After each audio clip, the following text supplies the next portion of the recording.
춘천시가 초중고교 급식 식재료를 지역 먹거리 통합지원센터를 통해 납품할 계획이지만 시범 운영 과정에서 부적절한 식재료 납품 사례가 잇따랐습니다. 접경 지역마다 아프리카 돼지 열병을 막기 위한 울타리가 설치돼 있습니다만 곳곳이 뚫려 있습니다. 주민들의 근심이 커지고 있습니다. 지난해 원주에서 발생한 원룸 건물 붕괴 사건 관계자들이 실형을 선고받았습니다. 무자격 건축사무소 대표가 건물 안전 확인서를 위조하는 등 결국 인재로 드러났습니다.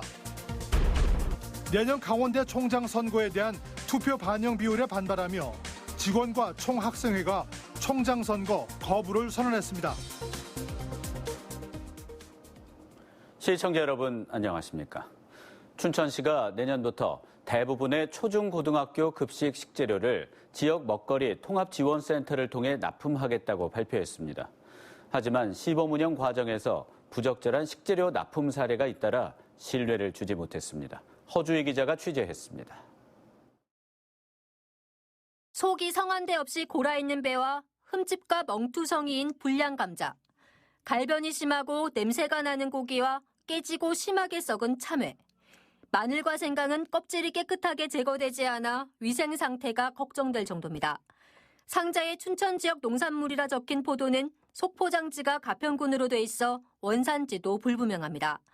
모두 올해 춘천 지역 먹거리 통합지원센터에서 시범 학교로 납품한 부적합 식자재 사진입니다. 이런 상황에서 춘천시는 학교 급식 지원 사업 설명회를 열었습니다.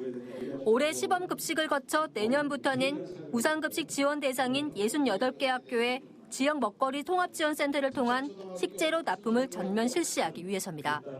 먼저 학교 교장과 영양교사들은 식재료 불량에 불만을 쏟아냈고 그 모든 거를 반품했을 때 과연 조리사님들이 조리할 수 있는 시간까지 적정 시간에 재납품이 가능할까? 또 급식 운영 면에서도 문제가 있다고 지적했습니다. 지금 학교에서 하고 있는 시스템에서 수산물 업체에서 바로 받을게 하고 지원센터를 통해서 이쪽으로 또 들어오기 때문에 학교 입장에서는 전혀 도움이 되지 않습니다. 학부모들은 지금 학교 급식에 대한 만족도가 높은데 춘천시가 아이들을 대상으로 정책을 실험하고 있다며 강하게 비판했습니다. 학부모들이 불안해하시는데 굳이 이렇게 해야 되는지 아직 시간이 남았는데 점차적으로 하실.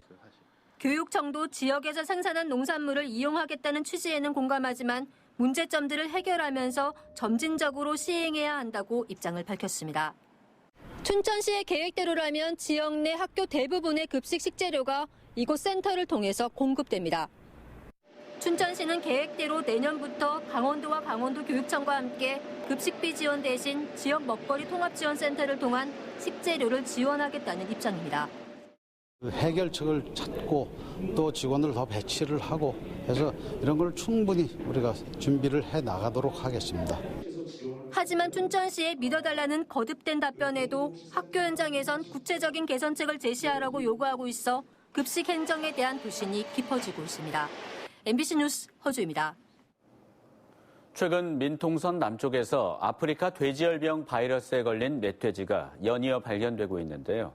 접경 지역에서는 겨울 축제 준비가 한창인데 실제 둘러봤더니 마지막 방어선인 광역 울타리 곳곳이 뚫려 있었습니다. 김상훈 기자가 보도합니다.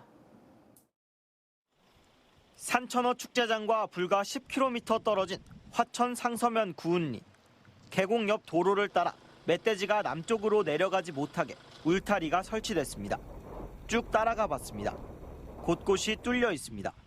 일부 사유지나 논밭 출입로는 울타리가 없어 야생동물도 쉽게 오갈 수 있습니다.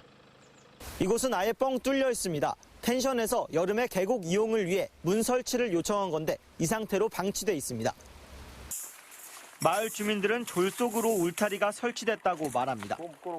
돼지의 이동을 막기 위해서 울타리를 쳤잖아요. 그러면 완벽하게 쳐야죠. 문 닫아놓은 데가 한 군데도 없어요. 다 열려 있어요. 철원도 사정은 마찬가지. 절벽이나 설치가 어려운 곳이 아닌데도 울타리가 뚝뚝 끊겨 있습니다.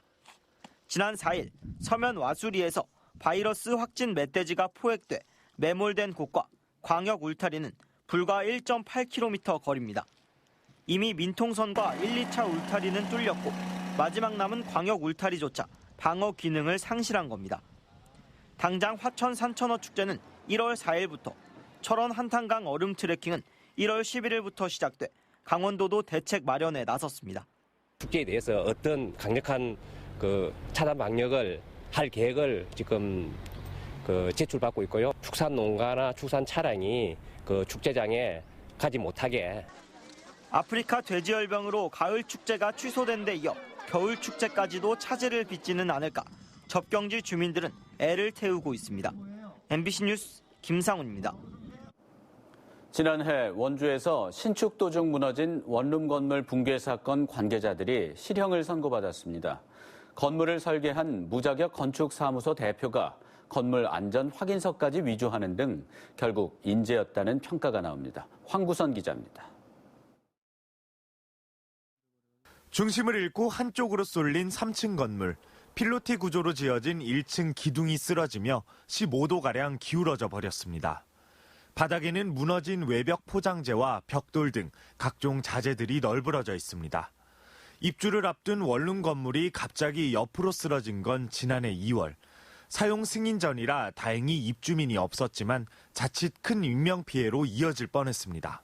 기초가 사방 다 이렇게 4군데인가 몇 군데가 이렇게 있는 게 해착받았더라고요. 저렇게 저 기초가 이게 부러질 수 있는 건가? 법원이 당시 붕괴 사건 관계자들에게 실형을 선고했습니다. 건축사무소 대표 47살 A씨에게 징역 1년을, A씨에게 불법으로 돈을 받고 건축사 자격을 빌려준 47살 B씨에게도 징역 6개월을 선고했습니다. A씨는 자격도 없이 건물을 설계했고 건물 안전점검을 하지 않은 채 위조한 안전확인서를 원주시에 제출한 것으로 드러났습니다. 자격증 명의를 빌려준 건축사 B씨의 경우 일반적으로는 벌금형이 선고되지만 재판부는 사안을 종합적으로 따져봤을 때 실형이 마땅하다고 판시했습니다. 건축 자격증 제도를 통한 건물 안전과 사회적 믿음을 저버린 죄질이 매우 무거운 사건이라는 겁니다. 어떤 제재라든가 규제 조항들을 더 강화시킨다든가 그래서 아예 엄두를 안 나게 하는 것이 훨씬 더 바람직할 거예요. 그래서 일벌백격이 더 중요하다. 정부는 지난 8월 자격 명의를 빌려주는 건축사뿐 아니라 명의를 사들이는 사람까지 처벌을 강화하겠다고 밝혔지만 이 같은 건축 명의 대여 사건은 끊이질 않고 있습니다. MBC 뉴스 황구선입니다. 러시아 연해주는 일제강점기 우리 독립운동가들이 활동했던 곳으로 독립운동 유적지가 많이 남아 있습니다. 지금도 많은 고려인 후손들이 민족 정체성을 잃지 않으려 애쓰고 있습니다. 김인성 기자가 연해주에 다녀왔습니다. 러시아 블라디보스토크에서 차량으로 2시간을 내달리면 우스리스크가 나옵니다. 일제강점기 독립운동가들이 활동했던 곳으로 지금도 곳곳에 독립운동 유적이 남아 있습니다. 하지만 러시아에서 활동했던 독립운동가를 찾고 행적을 밝히는 작업은 더뎌 서운을 받은 사람은 127명에 불과하며 이 가운데 5명은 강원도 출신입니다. 지금도 우스리스크엔 15,000여 명의 고려인 후손들이 살고 있고 고려인 문화센터가 운영되고 있습니다. Лучше самосознание, что ли, чтобы причастность именно к своей исторической родине, для корейцев. А для граждан Кореи, конечно, я бы желал, чтобы они побольше, чаще приезжали к нам. 특히 연해주엔 지금도 강원도 출신들이 적지 않게 있는 것으로 파악됩니다. 강원도에서 올라온 고려인들이 옛날에 해방 전에 올라왔던 분들이 계세요. 고려인 사회에 아주 똑똑한 분이 여기에 계세요. 어느 정도나 계신지는 아시죠? 통계가 나오지는 않았고 몇 분을 만나서 이야기를 듣고 고향을 그리워하고 있는 걸 갖다 느꼈습니다. 후손들은 여러 독립운동가들을 기리는 비를 세우고 독립정신을 알리고 있습니다. 이곳 고려인 문화센터엔 안중근 의사의 기념비와 유인석 의병장의 기념비가 나란히 서 있습니다. 인근의 고려인 민족학교. 고려인 후손들이 최신 한국 음악에 맞춰 춤을 추고 한국어도 배웁니다. 저는 한국어 배웁니다. 한국어 배우니까 어떠세요? 재미있어요. 어떤 게 재미있어요? 어떤 게 재미있어요? 말하기 재미있어요. 들어도 재미있어요. 연해주에서 활동한 독립운동가들의 업적을 기리고 말과 문화를 가르치며 후손들에게 한국인의 핏줄임을 일깨워주고 있습니다. 그러면 러시아 사람들도 아니고 완전 우리 코리안이라고 이렇게 할 수도, 이렇게 한국 사람 할 수도 없기 때문에 일단 말을 배워야 된다고. 이제 전체성을 가지고 있기 때문에 아이들부터 그런 공간이 필요했어요. 100여 년 전 자발적으로 혹은 강제로 이주한 고려인 후손들이 서너 세대가 지나도록 민족 정체성을 잃지 않으려 애쓰며 살고 있습니다. MBC 뉴스 김인성입니다.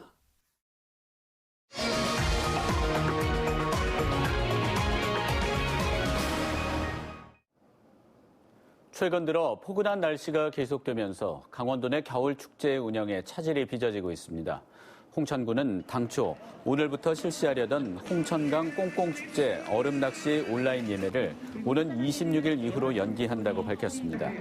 이 같은 이유는 겨울답지 않은 포근한 날씨로 축제장에 얼음이 얼지 않는 등 축제 진행에 차질이 예상되기 때문입니다.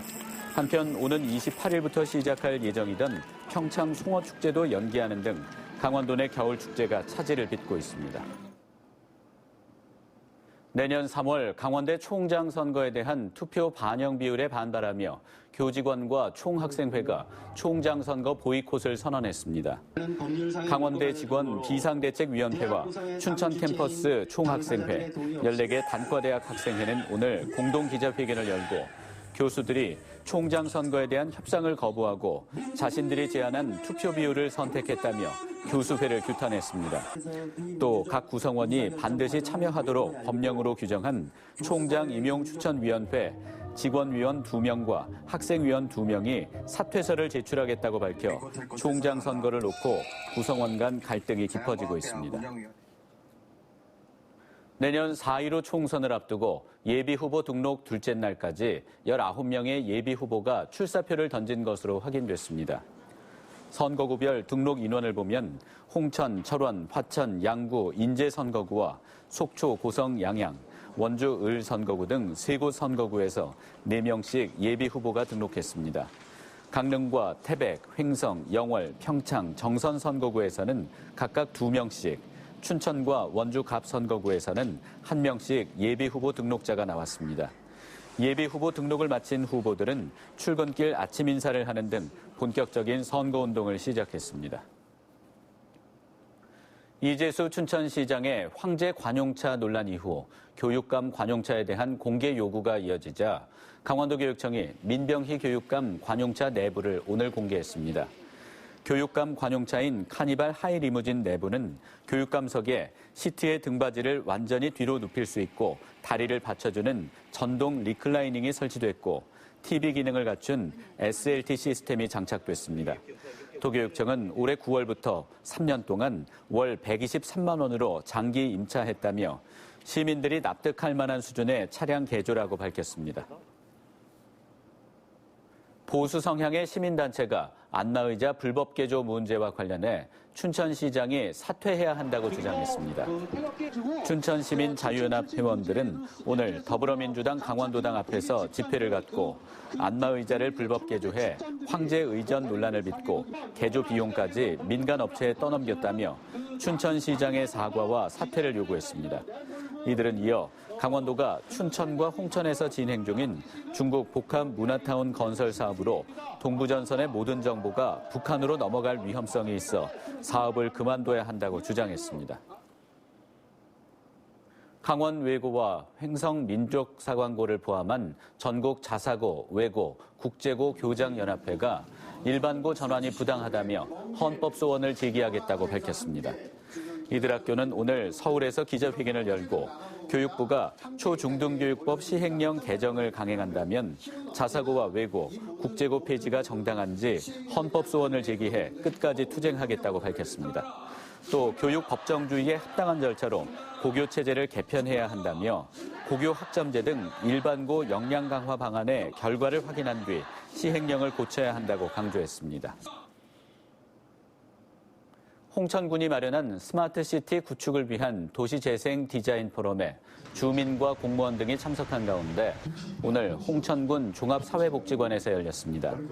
창조적 디자인으로 도시를 살리다라는 주제로 마련된 오늘 포럼에서는 도시재생 디자인과 지역 활성화를 비롯해 스마트시티와 도시재생 등 각 분야별로 주제 발표와 토론이 이어졌습니다. 홍천군은 이번 포럼을 통해 농촌과 도시가 공존하는 수요자 중심의 참여형 스마트시티 구축 방안을 모색할 계획입니다. 동해안 산불 피해목 활용을 위해 강원도와 한국동서발전, 목재펠릿 생산업체가 업무 협약을 맺었습니다. 이 협약으로 목재펠릿 생산업체는 산불 피해목을 수집해 목재펠릿을 만든 뒤 동서발전에 판매하고 동서발전은 사들인 펠릿으로 발전기를 돌리는 협력 구조가 완성됐습니다. 지난 4월 동해안 5개 시군에서 발생한 산불로 피해를 입은 나무는 29만 세제곱미터로 피해액은 238억 원에 달합니다. 뉴스를 마칩니다. 고맙습니다.